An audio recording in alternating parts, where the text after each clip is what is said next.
Você sabe qual é a função principal de uma Secretaria Municipal de Planejamento e Desenvolvimento?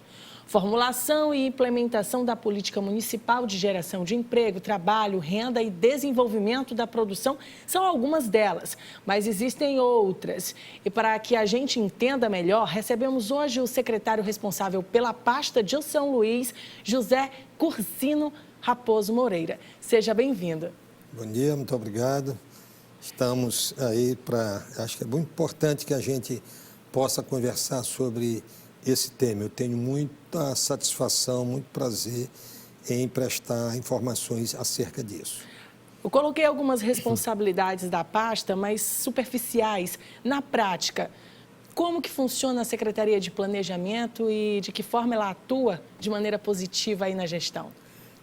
A Secretaria de Planejamento de São Luís, ela, eu diria assim, é uma secretaria atípica comparativamente às demais secretarias de planejamento. A função clássica de uma secretaria de planejamento é a elaboração dos instrumentos de planejamento e de orçamento. Então, normalmente você faz o plano plurianual, faz a lei de diretrizes orçamentárias e faz a lei orçamentária anual. No caso da Secretaria de São Luís, além dessas funções, que são, vamos dizer assim, as funções clássicas, isso aí seria o núcleo do nosso negócio, vamos chamar assim, a gente tem essas funções que você falou, essa função de desenvolvimento sustentável, a parte voltada ao desenvolvimento da produção, a geração de renda, a criação de emprego, de trabalho. E temos ainda uma terceira linha, que é a linha de capacitação do servidor público municipal, através de uma secretaria adjunta chamada Escola de Governo e Gestão Municipal. Então, temos essas três áreas: planejamento e orçamento, essa parte de desenvolvimento, geração de trabalho e renda, e a parte de capacitação profissional. Essa questão do orçamento, explica para a gente melhor. A Prefeitura ela planeja seus gastos anualmente, isso é apresentado em audiência pública. Como funciona esse sistema para o nosso telespectador entender? Isso. A gente planeja os gastos, na verdade, plurianualmente, né?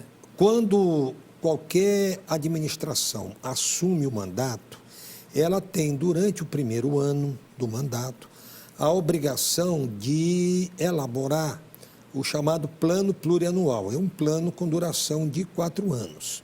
Então, no primeiro ano do mandato, ela elabora isso, fica pronto, é submetido à Assembleia, à Câmara Municipal, né? E, a partir daí, isso se transforma em lei. E todo ano é elaborado um orçamento anual, vamos dizer assim, que é um destaque, que é uma parte desse plano plurianual, né? E aí estão programadas todas as despesas e todas as receitas.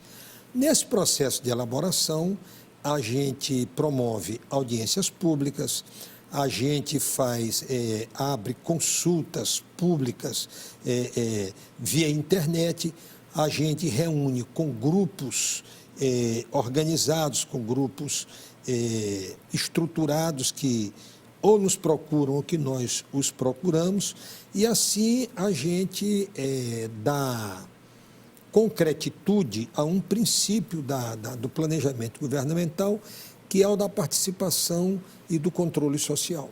Secretário, a Secretaria de Planejamento, ela calcula esses gastos de todas as pastas, incluindo aquelas que são ordenadoras de despesas. Por exemplo, a Secretaria de Educação, ela recebe a sua verba e ela mesmo controla, mas ela também passa pela Secretaria de Planejamento? Sim, a Secretaria de Planejamento, no processo de elaboração, tanto do orçamento quanto do plano plurianual, ela coordena esse trabalho.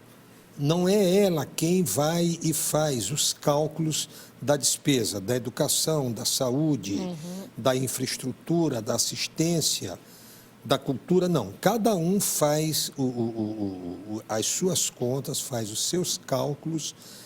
Tem, evidentemente, em função de diretrizes do próprio prefeito, tem, assim, os rumos, as normas segundo as quais elas devem elaborar as suas peças de planejamento, mas a elaboração e a execução do orçamento são descentralizadas. Cada um tem toda a autonomia, toda a liberdade para planejar o que vai executar e para executar o que planejou. As audiências públicas, elas fazem parte desses processos, né? É importante a participação popular, ela é indispensável. E como é a participação popular dentro da Prefeitura de São Luís? Olha, eu acho que ela é importante, ela é indispensável, ela é democrática, né? Ela ajuda a transparência, né? E a forma como ela se apresenta, eu diria assim, é muito variável, né? Nós estamos já no segundo mandato, quer dizer, portanto, ao final do mandato do prefeito Edivaldo Holanda, serão 8 anos. Então, nós já realizamos várias dessas audiências.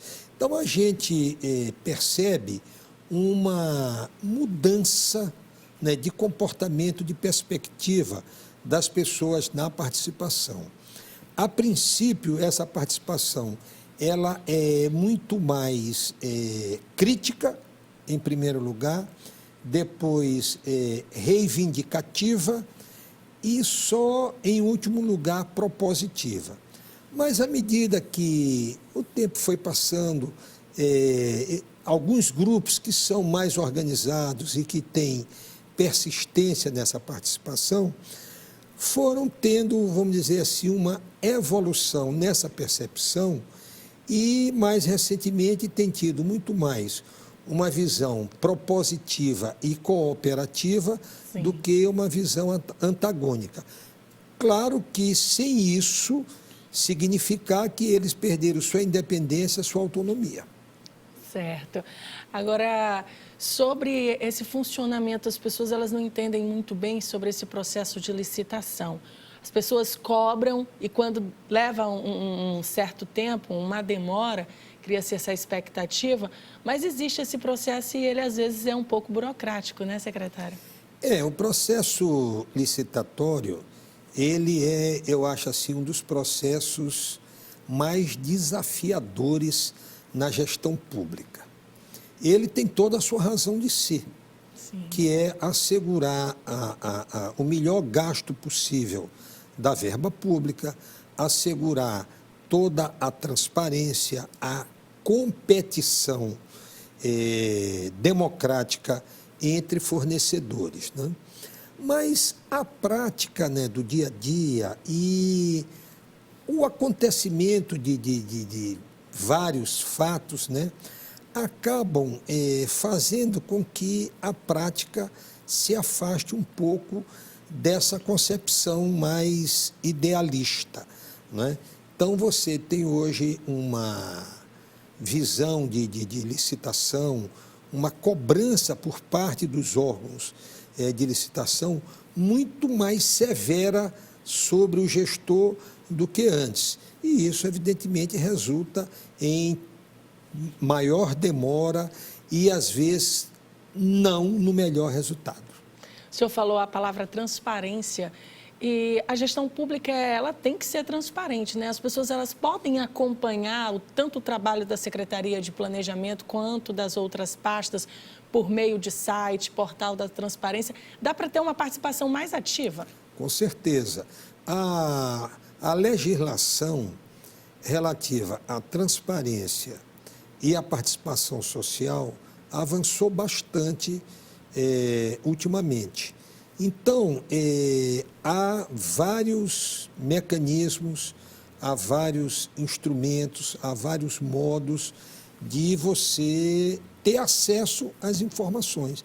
Desde você fazer um requerimento em qualquer órgão governamental, a você acompanhar nos sites, né, do poder público, que o poder público é obrigado a publicar essas peças, né?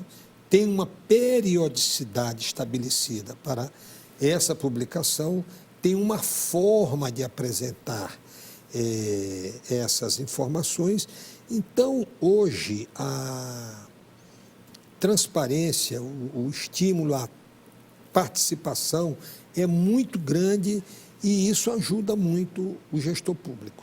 Com a sua experiência em gestão pública, o senhor acha que o maranhense hoje, o ludovicense se estreitando aqui para São Luís, ele está mais participativo, ele está com uma visão diferente da política? Porque discutir política é muito simples, mas você precisa entender melhor, né? Eu acho que sim. E eu percebo assim que há de parte das pessoas, né, a busca do conhecimento mais específico, mais técnico acerca disso, para que elas possam participar com melhor pertinência. Às vezes o cara começa num evento desse, assim, completamente perdido sobre a forma como ele pode participar e acaba desperdiçando muito tempo. Mas eu acho que tem havido um avanço, uma melhora grande nisso. Muitas pessoas têm buscado conhecimento específico sobre isso e eu vejo isso como uma coisa muito boa, muito positiva e não tenho nenhuma restrição e nenhum incômodo em relação a isso. Muito obrigada pela participação, foi um ótimo papo. Muito obrigado também a você e estamos às ordens.